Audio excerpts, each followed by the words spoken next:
Assalamualaikum ya adi ya oti. Assalamualaikum ya adi ya oti. Assalamualaikum ya adi ya oti. Assalamualaikum ya adi ya oti. Assalamualaikum ya adi ya oti. Assalamualaikum ya adi ya oti. Assalamualaikum ya adi ya oti. Assalamualaikum ya adi ya oti.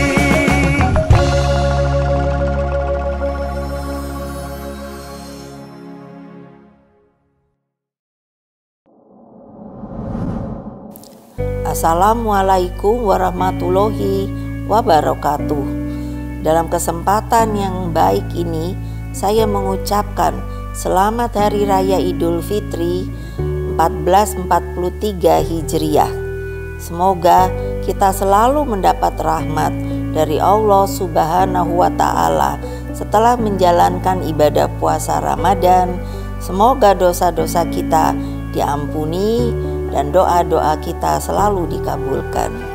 Bulan Ramadan, bulan penuh rahmat dan ampunan yang telah menempa kita menjadi pribadi yang lebih kuat dan tahan menghadapi penderitaan untuk mencapai kemenangan. Selamat Hari Raya Idul Fitri. Mohon maaf lahir dan batin. Terima kasih. Wassalamualaikum warahmatullahi wabarakatuh.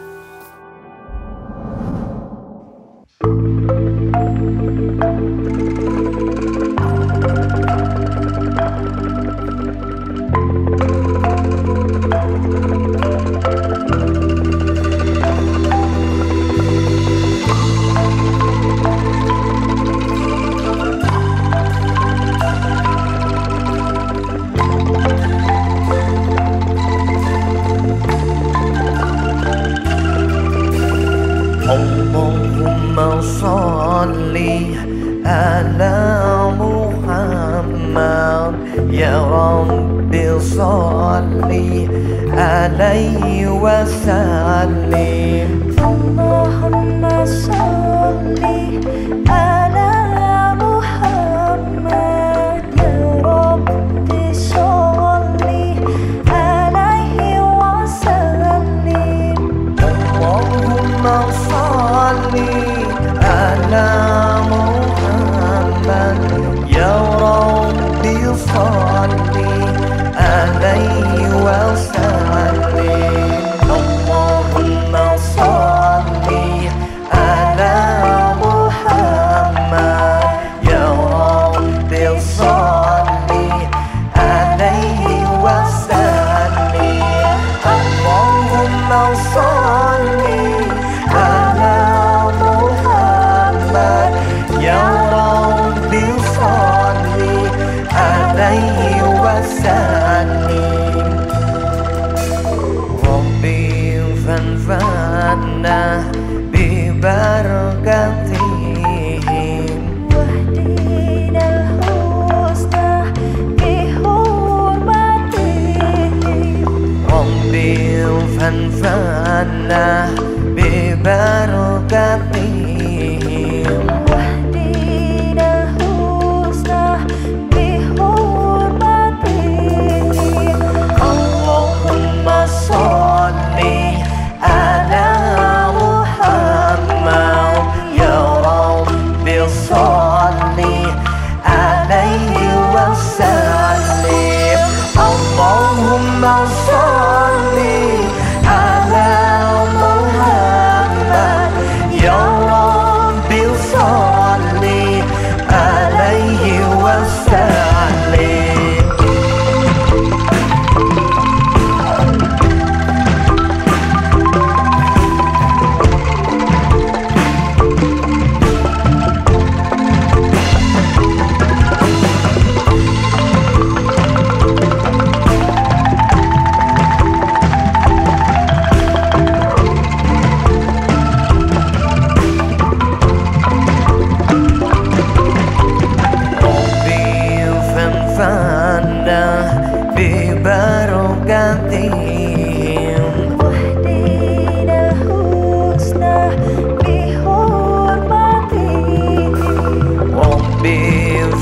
fana di barokatin واهدينا الحسنى بحرمتهم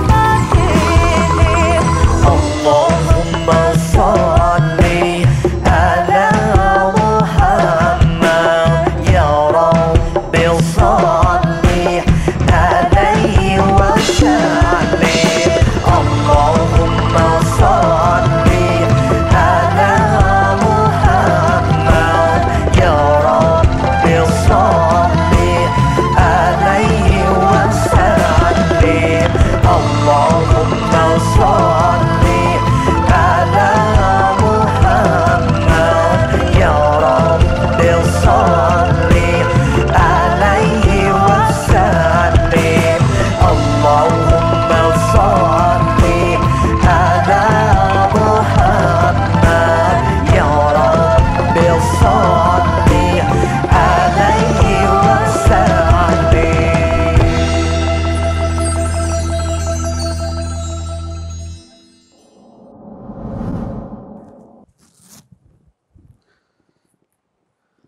Assalamualaikum warahmatullahi wabarakatuh. Alhamdulillahirabbil alamin. Wassalatu wassalamu ala asrofil anbiya'i wal mursalin Sayyidina wa maulana Muhammadin wa ala alihi wassohbihi ajma'in amma ba'd. Selamat pagi Sobat BKN dimanapun Anda berada. Kita berjumpa kembali dalam acara Inspirasi Ramadan, program sahur bersama BKN PDI Perjuangan. Pada program sahur kali ini, sambil sobat sekalian menikmati santap sahur, kita akan berbicara dan mendiskusikan, sekaligus menimba ilmu mengenai sejarah perkembangan Islam di Nusantara, dan juga mengangkat pemikiran tokoh-tokoh yang berperan strategis dalam proses dakwah dan syiar Islam. Tentunya yang mengedepankan nilai rahmatan lil alamin, cinta kasih, serta mengedepankan nilai kebangsaan. Pada episode kali ini, kita akan berbincang dan mengambil inspirasi dari seorang ulama besar asal Betawi yang tentunya tidak asing lagi bagi kita semua. Bagi banyak orang, sosok beliau sangat-sangat dikagumi dan menjadi contoh para da'i dan pendakwah dalam menyampaikan pesan-pesan keislaman dan juga kebangsaan yang penuh kegembiraan, penuh jenaka, namun syarat dengan substansi. Beliau juga mampu mengemas dakwahnya dengan menggunakan analogi-analogi yang sangat mudah bisa diterima oleh masyarakat kita semua. Beliau adalah Kiai Haji Zainuddin MZ, Allahu yarham. Dalam membahas tema ini, di tengah kita telah hadir seorang narasumber yang secara khusus kami undang untuk membahas sosok penuh inspirasi ini. Beliau adalah seorang da'i dan juga pewaris dan penerus langkah perjuangan Kiai Haji Zainuddin MZ. Beliau adalah Kiai Haji Sauki Haikal. Assalamualaikum warahmatullahi wabarakatuh, Kiai. Waalaikumsalam warahmatullahi wabarakatuh. Bagaimana kabarnya? Alhamdulillah. Di tengah puasa Ramadan ini masih diberikan kesehatan. Masya Allah, luar biasa Gus. Luar biasa. Luar biasa. Bagaimana kira-kira puasanya pada bulan ini? Bulan ini hampir sama seperti bulan-bulan Ramadan lainnya ya. Iya. Cuman memang ya di tengah kesulitan masyarakat emang sangat terasa juga Gus. Iya. Bahwa Ramadan ini lebih banyak bersabar rasanya. Lebih banyak bersabar. Memang ujiannya memang lebih ekstra ini ya Pak Kiai. Ekstra ini, Ekstra. luar biasa ini. Luar biasa. Allah kasih luar biasa ini. Subhanallah. Baik, Sobat BKN sekalian, sebelum kita memasuki diskusi dan juga obrolan terkait dengan keteladanan sosok Kiai Haji Zainuddin MZ, Allahu yarham, mari kita saksikan terlebih dahulu cuplikan video profil berikut ini. Kiai Haji Zainuddin MZ. Kiai Haji Zainuddin MZ merupakan salah satu kiai kondang asal Betawi yang memiliki julukan Dai Sejuta Umat. Beliau lahir di Kampung Gandaria, Jakarta Selatan pada 2 Maret tahun 1951 dengan nama Zainuddin Hamidi yang kemudian lebih populer disebut Zainuddin MZ. Pengembaraan keilmuannya dimulai saat ia belajar agama di tingkat sanawiyah dan aliyah di Madrasah Darul Ma'arif Cipete, Jakarta Selatan di bawah asuhan ulama karismatik asal Kalimantan, Kiai Haji Idam Khalid. Zainuddin sempat melanjutkan pendidikan strata satunya di Universitas Islam Negeri Syarif Hidayatullah Jakarta, saat itu IAIN, dan mendapat gelar Dr. Honoris Causa dari Universitas Kebangsaan Malaysia. Di sela-sela dakwahnya, ia tetap menuntut ilmu kepada mu'alim Kiai Haji Muhammad Syafi'i Hazami, salah seorang rais syuriah PBNU di era Gus Dur. Sebagai dai yang menyeru kepada kebaikan Islam, dakwah dan penyampaian Kiai Haji Zainuddin MZ tentang Islam terbilang renyah, mudah dicerna, dan selalu tersampaikan dalam nuansa penuh humor. Tampilan wajah Islam terlihat penuh kasih sayang, rahmatan lil alamin, dan mampu menyentuh nalar masyarakat akar rumput dari berbagai aliran. Dalam dakwahnya, ia berhasil mencerminkan pemikiran khas orang Betawi yang menghargai pluralitas dan berkeislaman yang kuat secara substansial. Kiai Haji Zainuddin MZ meninggal dunia pada 5 Juli tahun 2011 dan dimakamkan di Masjid Fajrul Islam Kebayoran, Jakarta Selatan. Kiai Haji Zainuddin MZ merupakan pelopor dakwah menggunakan media seperti radio dan kaset. Rekaman ceramahnya di kaset-kaset analog sejak 1984 dengan beragam tema dimuat kembali di YouTube hari ini.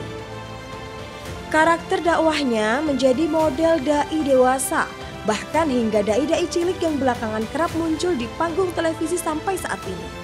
Isi ceramahnya terbilang mendidik, pilihan isunya beragam. Dalam ceramahnya, ia selalu menganjurkan persatuan dan keindonesiaan. Dakwahnya tidak pernah menyinggung sara dan juga fisik orang lain. Ia sangat menghargai keragaman Indonesia. Tidak jarang, ia menyinggung kebijakan pemerintah Orde Baru yang dinilai merugikan kepentingan umum. Sobat BKN sekalian, dimanapun Anda berada, kembali lagi bersama kami dalam episode spesial Inspirasi Keteladanan Kiai Haji Zainuddin MZ bersama dengan putra beliau, yakni Kiai Haji Syauqi Haikal. Langsung saja, ini saya manggilnya Gus atau Pak Kiai ini. Enak ya panjenengan. Karena begini nih, Sobat BKN sekalian, beliau ini saya lihat-lihat dari segi fisik sangat mirip. Beliau sangat memiliki kemiripan.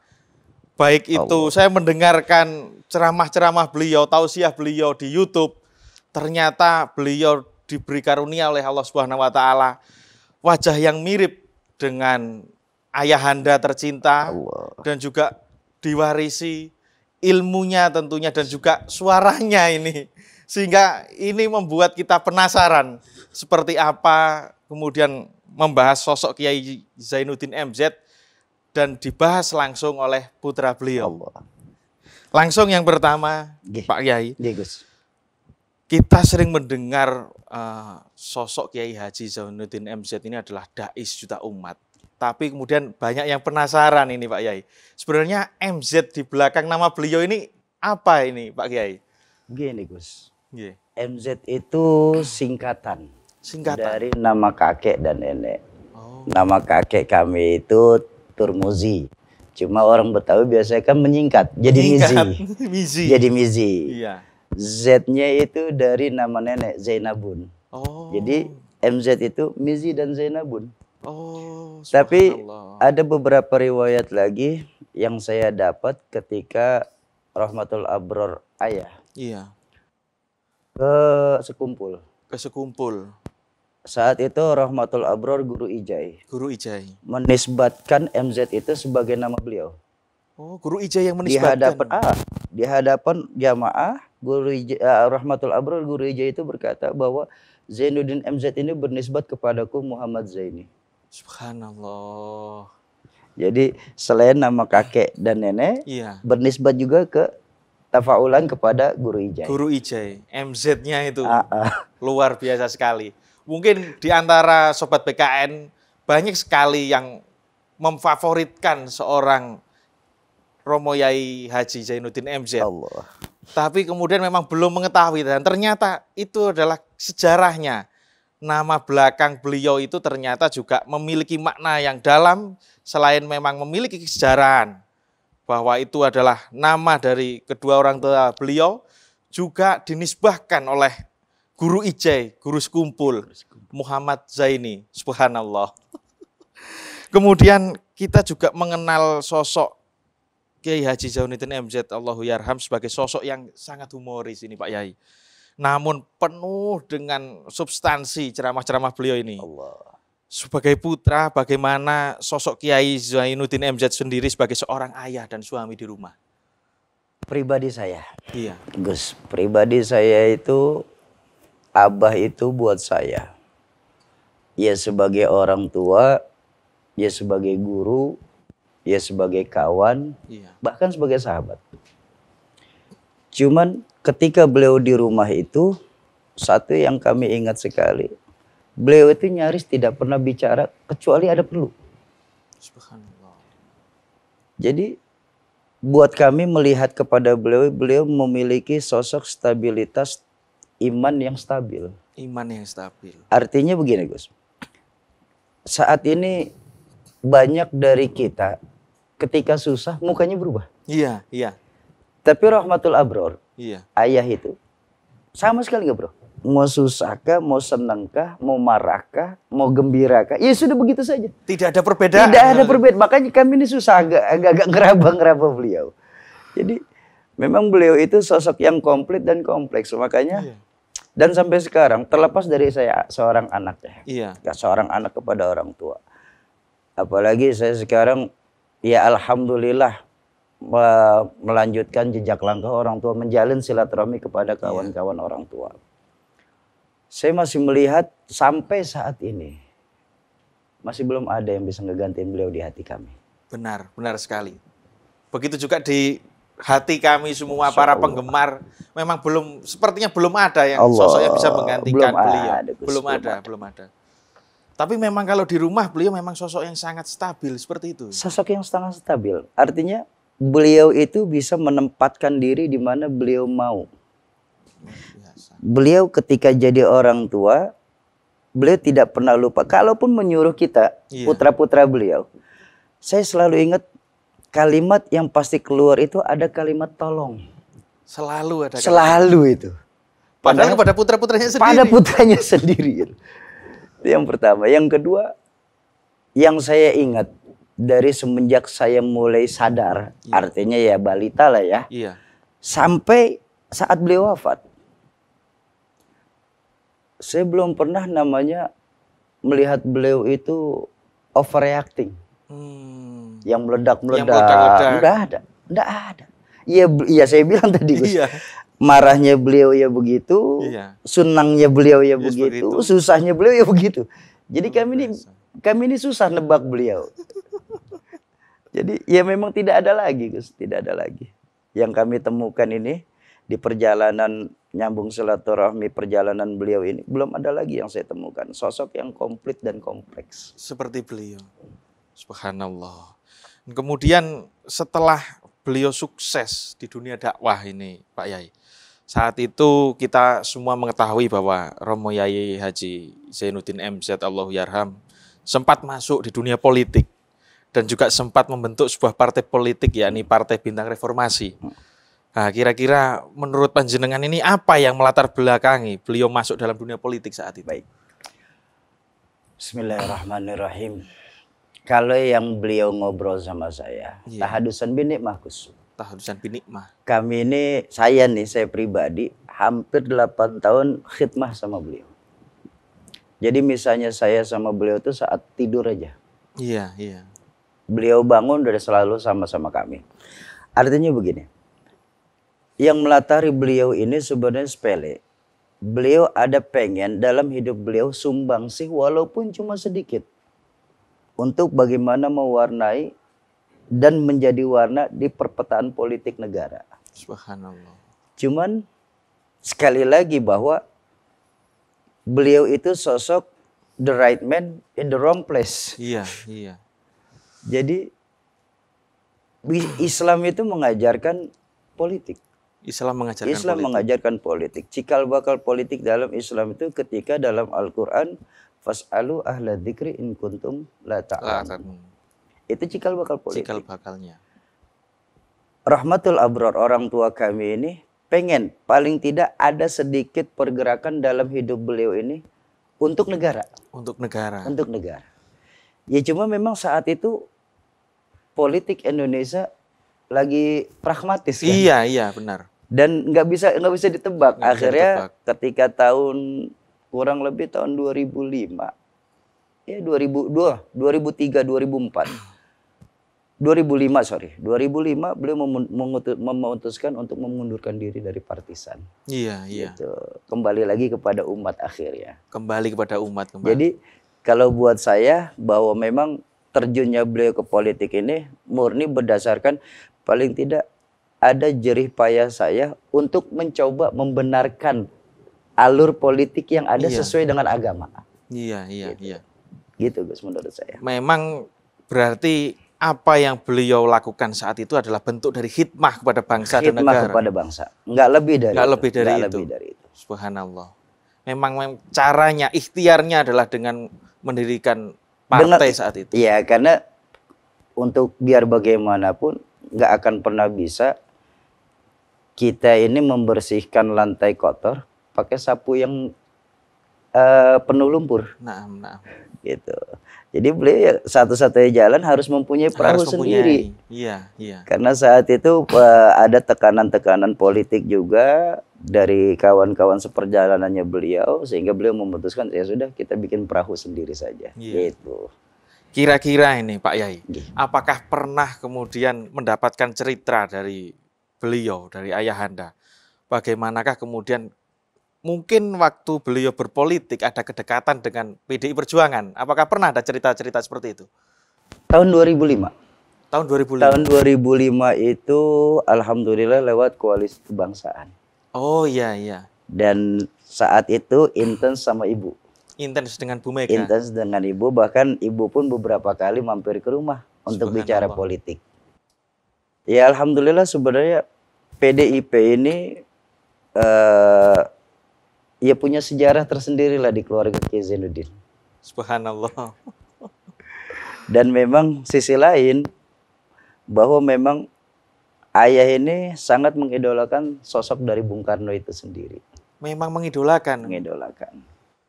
Ya kita lihat ketika Rahmatul Abror ayah ini berorasi, Iya. itu kan membakar layaknya Bung Karno Iya, kan ketika iya. berorasi. Iya.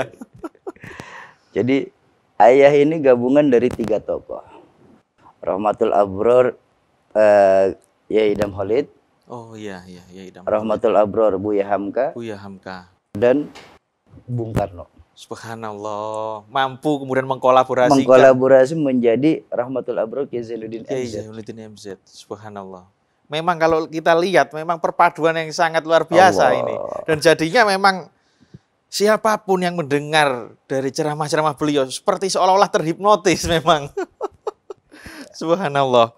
Dan kemudian ketika kembali lagi ketika kita membicarakan sosok beliau yang sangat-sangat humoris.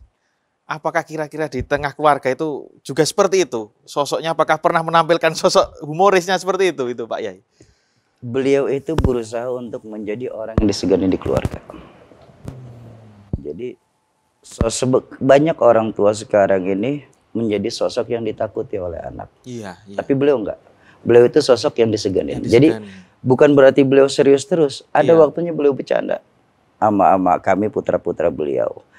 Yang saya paling ingat itu bahkan ketika beliau masih ada, beliau mewakafkan diri khusus untuk keluarga itu Jumat pagi. Jumat pagi. Setiap Jumat pagi kami putra-putra beliau itu dikumpulin. Saya, Bang Haji Fikri Haikal, Iya. Bang Haji Lutfi sama Ustadz Zaki Ustadz Zaki. dikumpulin. Ayo, kalian lagi ada punya masalah apa? Udah omongin di situ. Oh memang diajak ngobrol. Diajak bareng. ngobrol. Jadi itu setiap hari Jumat itu Jumat dari habis subuh sampai menjelang sholat Jumat Iya. itu buat keluarga. Memang buat keluarga. Buat keluarga. Ba'da sholat Jumat sampai menjelang maghrib itu buat umat. Buat umat semua. Jadi setiap hari Jumat itu rumah kami kayak batu. Udah kayak lebaran sudah. Udah setiap hari kayak Sudah, lebaran. Hampir setiap Jumat. Setiap Jumat bahkan. Setiap Jumat udah kayak lebaran. Jadi ya apa ya? ucapan-ucapannya beliau itu syarat akan makna sebenarnya. Syarat akan makna. Syarat akan makna. Jadi sekarang ini bahkan kami sendiri masih belum bisa meniru seperti itu. Iya. Yang mengkhususkan untuk keluarga itu belum Untuk bisa. keluarga belum bisa. Belum bisa. Belum bisa untuk seperti itu. Dan seperti ini Pak Kiai, di tengah kerinduan umat, di tengah kerinduan rakyat Indonesia akan sosok dai, mubalek, penceramah seperti beliau, Romo Yai Haji Zainuddin MZ Allahu Yarham. Apalagi di saat-saat ini, mohon maaf dengan tidak mengurangi rasa hormat, banyak kemudian para dai, para ulama yang mohon maaf tidak memiliki sanad keilmuan yang jelas, dan kemudian sudah mohon maaf, saya boleh mengatakan berani untuk tampil di muka publik dan juga sedikit banyak menyampaikan dakwah itu tidak seperti beliau yang penuh humor, yang penuh kegembiraan, penuh keriangan, tapi seolah-olah seperti panas. Ini kira-kira menurut keluarga sendiri, apakah kemudian memang hari ini perlu kembali dilahirkan sosok-sosok seperti beliau, meskipun memang belum bisa dan tidak akan bisa menyamai seorang Romo Yai Haji Zainuddin MZ? Begini Gus, saya teringat ada sebuah makalah bahwa innalikulli syai'in zamanun. Iya. Segala sesuatu itu berzaman. Iya. Dan yang namanya berzaman gak akan berulang. Tidak akan berulang. Cuma satu yang saya pegang dari ucapan orang tua saya adalah seorang penari yang baik itu bukan jago nari. Iya, iya. Seorang penari yang baik dialah yang mengerti irama gendang. Iya. Sekarang ini ya mungkin benar kata jenengan Gus, bahwa sanad keguruan saat ini sudah mulai tidak mutawatir. Iya, tidak mutawatir. Dulu terutama orang Betawi ya Gus ya. Iya. Kita bicara di Betawi. Untuk menjadi seorang panggilan asatis. Iya, asatis. Itu jangkanya jauh dan berat sekali. Paling tidak 3 sampai 6 tahun di Iya. pesantren. Selepas itu kalau orang tua masih punya harta, diberangkatin ke Mekah Madinah untuk mendalami hadis. Iya. Pulang pun nggak langsung dipanggil. Nggak langsung, iya. Masih harus ngajar alif-alifan. Masih harus ngajar apa namanya, mimpin tahlil dan lain segala. Orang senang manggil beliau baru dipanggil sama orang. Iya. Sekarang ini maaf sekali, maaf. Saya merasa asatis itu sekarang ini polling SMS, Gus. Polling SMS. Polling SMS. Jadi ya tetap saya tetap bangga bahwa dengan makin banyaknya ulama-ulama mubaligh ya, saya bicara mubaligh ya. Dengan makin banyaknya mubaligh yang timbul saat ini, dunia dakwah jadi semakin ramai. Iya. Cuma yang saya khawatirkan sekali lagi ucapan orang tua saya bahwa dakwah ini sudah merupakan tontonan bukan tuntunan lagi. Benar sekali. Sehingga ada pergeseran nilai di dalamnya Gus. Ini yang saya takutin. Iya. Ini yang saya khawatirkan. Jadi makalah dari saya punya orang tua itu Gus, sampaikan apa yang kau tahu. Iya. Tapi tidak semua yang kau tahu harus disampaikan. Harus disampaikan. Ini kan timbul rasa wise kan di sini. Iya. Timbul rasa wise bahwa kadang-kadang orang itu nggak ngerti apa yang kita omongin. Iya. Jadi lebih baik gunakan bahasa mereka. Iya. Makanya sampaikan dengan hati. Ini orang tua saya lagi deh. Iya. Sampaikan dengan hati, maka yang terima pun akan hati.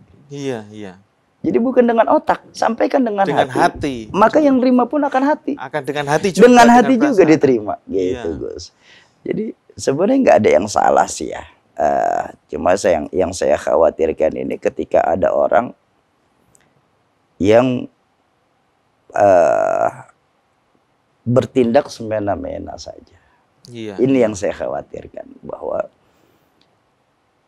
ya kita cukup beristighfar kepada Allah saja lah. Iya. Nggak ada hal lain lagi.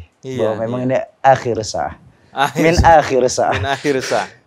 Makanya mungkin masyarakat, penggemar beliau, para jamaah, para umat, ini di tengah kondisi yang saat ini, ini sangat merindukan kembali. Allah. Dan mungkin sedikit banyak kehadiran putra-putra beliau seperti jenengan ini mampu mengobati kerinduan.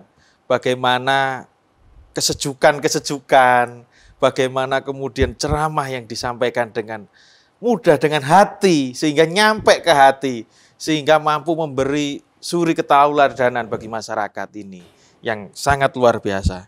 Dan kemudian kira-kira ini Pak Yai, kita kan kemudian mengenal beliau memiliki sejuta bahkan lebih, makanya beliau dijuluki dai sejuta umat, bahkan lebih kalau menurut saya berjuta-juta umat dari beliau.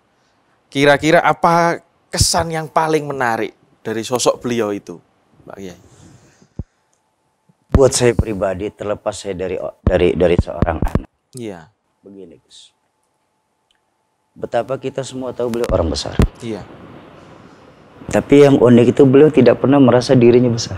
Subhanallah. Artinya beliau itu kepada yang tua nggak nyelonconng, ya bahasa kita, nggak nyelonconng. Nggak nyeloncong. Kepada yang muda pun disegenin sama orang. Iya, iya. Dan sosok inilah yang seharusnya memang harus ada saat ini. Makanya kalau boleh jujur, Gus, sekarang ini lebih ramai tukang kipas daripada tukang lem. Tukang kipas dibanding tukang lem itu seperti apa itu? Sekarang ini banyakan yang ngomporin, Gus, daripada yang ngerekatin. Iya. Jadi saya alhamdulillah, saya bersyukur saya bisa saya ini, cuman yang satu hal yang saya pelajarin dari Abah tuh, walaupun kita semua tahu beliau itu seorang yang besar. Iya. Tapi beliau tidak pernah merasa dirinya Tidak pernah besar. merasa besar. Ini kebanyakan Iya, kebanyakan. Kita belum jadi apa-apa, kita merasa sudah Udah sangat besar. Membusungkan dada duluan. Segala sampai ada permintaan khusus saat mau A, B, C dan lain sebagainya. Ya, sekali lagi dakwah itu memang bil hikmah wal mau'izatul hasanah. Iya, bil hikmah. Dengan hikmah artinya bahasa yang bisa disampaikan. Ya seperti saya bilang tadi, yang Abah ucapkan, sampaikan dengan hati. Itu kan bil hikmah. Iya. Maka yang nerima pun akan menerima dengan hati. Dengan hati gitu. Menerima dengan hati. Dan yang kedua, wa mau'izatul hasanah, dengan tutur kata yang baik. Yang baik. Dengan tutur kata yang baik. Makanya sungguh sangat terasa sekali makin kesini. Kami ini masih merasa sangat perlu beliau, Gus. Iya. Dan beliau nggak akan pernah bisa digantikan di hati kami. Iya. Gitu, Gus. Beliau memang bisa menjadi panutan selain di keluarga juga di tengah-tengah umat. Allah. Seperti yang kemudian pernah di sebuah ungkapan yang disampaikan bahwa al-ulama warasatul anbiya. Beliau benar-benar mampu menjadi sosok seperti penerus Kanjeng Nabi Muhammad SAW.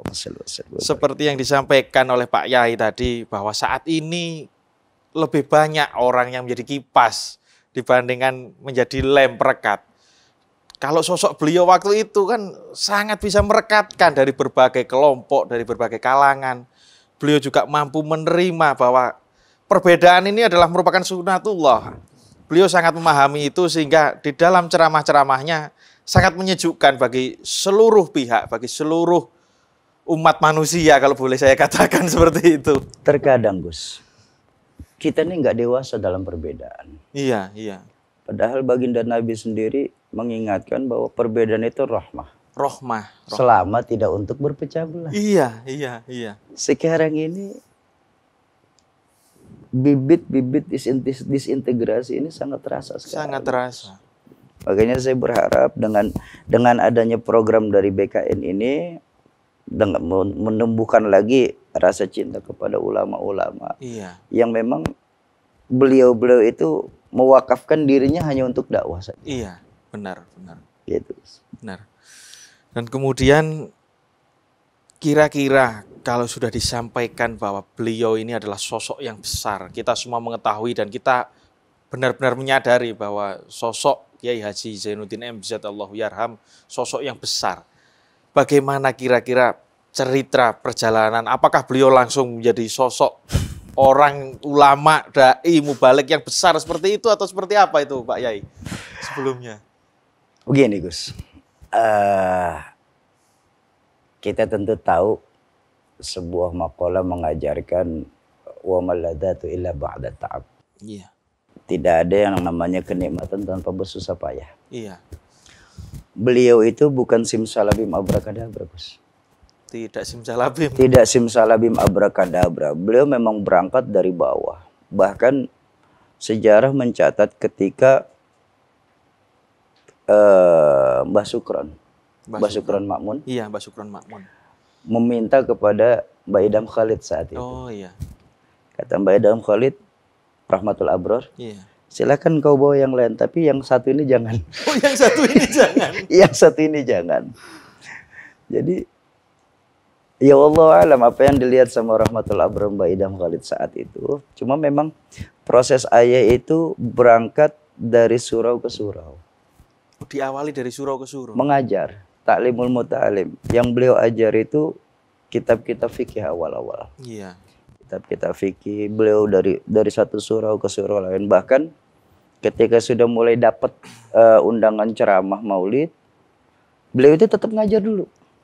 Tetap mendahulukan ngajar. Tetap mendahulukan mengajarnya di surau-surau.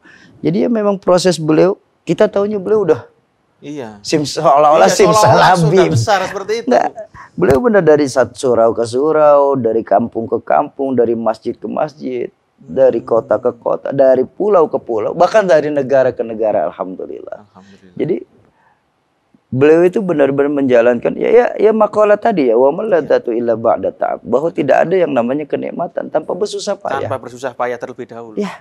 Karena kita lihat sejarah, Rasulullah pun 13 tahun dalam berdakwah hanya untuk menanamkan nilai-nilai keimanan. Benar. Kalau Rasulullah 12 tahun setengah kapok, nggak ada Islam. Nggak ada Islam. Itu Gus. Iya. Berarti memang beliau memulai semua itu benar-benar dari bawah, dari nol. Dari bawah. Subhanallah. Patut sekali kita teladani bagaimana semangat beliau dan sosok beliau ini yang sangat-sangat luar biasa. Dan terakhir ini Pak Yai, kira-kira selain yang sudah disampaikan tadi, apa inspirasi yang dapat kita ambil bersama dari sosok Kiai Haji Zainuddin MZ Allahu yarham? Bismillahirrahmanirrahim. Banyak masyarakat yang Islam tahu betapa ayah hebat dari ilmu. Iya. Tapi buat saya pribadi, Gus, yang paling hebat di ayah itu bukan ilmu. Bukan ilmu. Akhlak. Dan akhlak beliau ini bahkan kami sendiri yang melihat. Saya bilang tadi, 8 tahun kami ngikutin ayah. 8 tahun berkhidmah. Berkhidmah kepada ayah. Selama 8 tahun tidak ada sedikit pun yang saya lihat akhlak ayah itu jelek. Subhanallah. Kalau bicara materi dakwah, ya namanya ceramah panggung ya. Ceramah off air. Iya. Cuman ketika bertemu dengan akhlak, maaf Gus. Umpama ada 100 orang bertemu dengan saya. 100-100-nya punya kesan yang berbeda tentang ayah. 100-100-nya? Nggak ada yang sama. Subhanallah. Ketika yang 100-100-nya itu nggak ada kesan yang sama. Artinya berawal dari mana? Dari akhlak. Dari akhlak. Itu yang bikin orang cinta sama ayah. Iya. Jadi sangat buat saya cinta. pribadi, mudah-mudahan saya bisa nerusin akhlaknya beliau. Amin. Kita semua mendoakan bahwa anak-anak beliau, putra-putra beliau mampu meneruskan jejak langkah perjuangan apa yang sudah dirintis, bisa terus diperjuangkan, bisa terus dilakukan untuk tetap berkhidmah untuk agama, untuk Islam, meneruskan perjuangan dari Romo Yai Haji Zainuddin MZ dan juga berkhidmah tentunya untuk bangsa dan negara. Terima kasih sekali Pak Yai. Sama-sama Gus. Atas kehadirannya. Masya Allah. Sangat luar biasa. Masya Allah. Kami sangat terhormat atas kehadiran kehormatan beliau. dari kami Gus.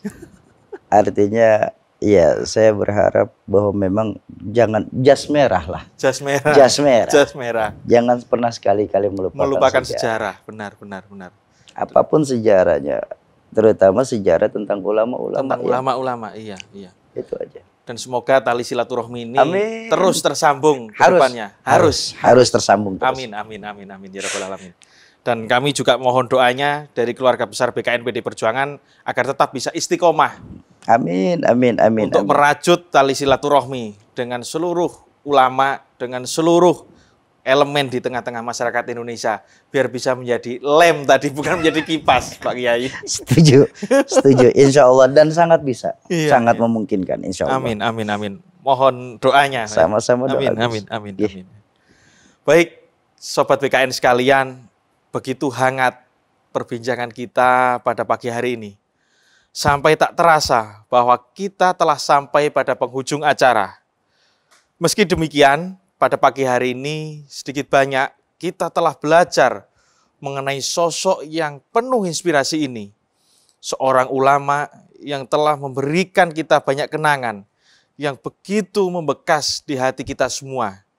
Seorang pelopor dari gerakan dakwah modern yang memiliki corak dakwah yang humanis, merakyat, jenaka, namun tetap memiliki pandangan kebangsaan yang kuat dan kokoh. Semoga kita semua bisa meneladani kiprah beliau ini. Sobat BKN sekalian, mari kita terus jaga toleransi, harmoni, dan tentunya mengambil pelajaran daripada ulama-ulama pendahulu kita, serta meneladani beliau-beliau yang sudah memberikan dan mewakafkan dirinya untuk kepentingan umat dan bangsa, tentunya dengan negara. Hidup di dalam harmoni sesuai konteks jiwa Pancasila yang hidup di lautan masyarakat yang religius. Sebagaimana pesan Bung Karno yang memang selalu menyampaikan tentang pentingnya relasi nilai keagamaan dan nilai kebangsaan. Sobat BKN, dimanapun Anda berada, tetap jangan lupa untuk terus menyaksikan tayangan dari akun YouTube BKN PDI Perjuangan, dan jangan lupa untuk like, komen, dan subscribe. Itu saja dari saya selaku pembawa acara. Arahul kalam, wallahul muwafiq ila aqwamit thoriq. Wassalamualaikum warahmatullahi wabarakatuh. Merdeka. Terima kasih Pak Kiai. Allah, makasih banyak. Terima kasih banyak.